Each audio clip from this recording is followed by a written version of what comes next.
Hello everyone, বিগত কিছুদিন ধরে দেখছেন টিকটকারদের ফোন চুরি হয়ে যাচ্ছে।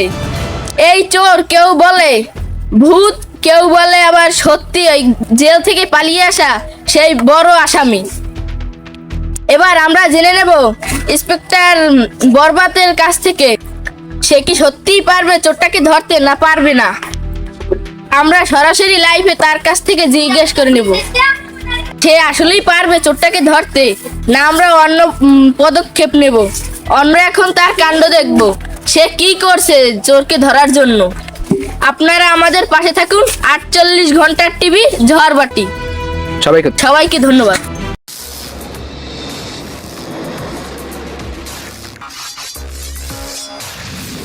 বেটা 10 লাখ টাকা ঘুষ দিয়ে আমি যে চাকরিটা লইলাম, এখন এই যে একটা কেস দিয়েছে আমি কোন কালী নামে একটা ভূত, ওটা ধরতে কইছে। আর কি ভাল লাগতেছে, আমি পুলিশ মানুষ সিভিল বেশ এরকম ঘুরে বেড়াবো নায়কের মতন। কি বেটা একটা কেস দিয়ে থুইছে, হ্যাঁ পারতাছে না দেখে কত গালাগালি শুনতেছে, সেদিকে কতটা ফোন দিয়ে কতগুলো গালাগালি করছে। এবার তুই কিছু কদিন বস, আমরা যে 10 লাখ টাকা দিয়ে ঘুষ দিয়েছে, ঘুষ দিয়ে যে চাকরিটা নিয়েছে, আমরা তো একটা কেসে ধরতে পারলেন না। এরা ভুল করে ফেলাইছি। ভূত এত বলে তো আমি চুরি করে ঠিক ছিল। দেখি এই যদি এই কেসটা যদি না ধরতে পারি আগে আমরা চুরি করে বেরাম। চল ওদিকে যাই, উত্তর অবস্থা কি।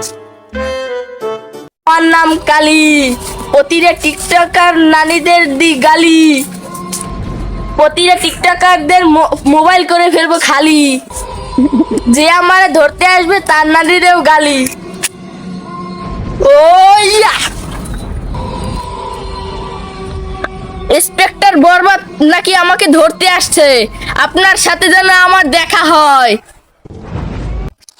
এই বাগানটাই নাকি কালী নামে ভূত আছে, আর নানির খালি ঘর আজকে ওই ভোটটা ধরে এসেন। এই কালীর বাচ্চা পাল্লা আমার সাথে দেখা দে। এই অন্ধ, তুই এখানে দাঁড়াই থাকবি, দেখবি যে কোনো কালী মনে যদি ধরতে পাও তাহলে ধরবি, ঠিক আছে? আর আমি একটু বাইরে থেকে আসতেছি, তুই একটু এখানে দাঁড়াই থাক। আমি এই ফাঁকে একটু মুছতে। বস, আমার এই জায়গায় কি গেলে কমবে? এখানে এমনিতেও ভূতের জ্ঞান পাচ্ছে, ভয় পাচ্ছে, দেখি গেল কি। আচ্ছা ওই অন্ধটা গেছ কই? ওরা তো বানাইছিলাম ভূত দেখ, তোমার নয় ভূত দেখছে, দেখছো ওই এত খারাপ, ওরা ও ভূত দেখে একলা বই রয়েছে, আমার ডাক দেবে না? চল তো যাই দেখবি কোন জায়গায় আছে। এই অন্ধটা আবার গেল কোন জায়গায়? ভূত দেখছে আমার বলবে না? বস বস, কি হয়েছে? ওই দেখ ওই কালী রে। শেষ।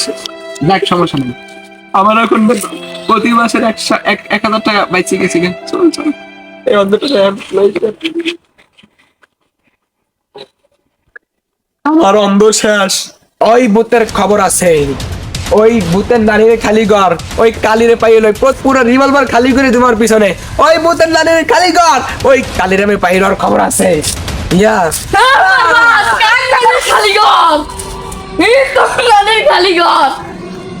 আমি কাউকে ছাড়বো না, কোনো একটা টিকটকারও বাঁচবে না। বেটা ওই ভূত আসলেই তো কালী নামে একটা ভূত আছে। এই কাজ থেকে শুধুমাত্র একমাত্র সাধু বাবা কালী পারবে আমাদের বাঁচাইতে। কালী সাধু বাবা, আমরা আপনার কাছে আসছি, শুধুমাত্র সেই পারবে, এই কালী পারবে শুধুমাত্র এই কালীকে ধরতে। কালী সাধু বাবা, আমরা আসছি আপনার কাছে।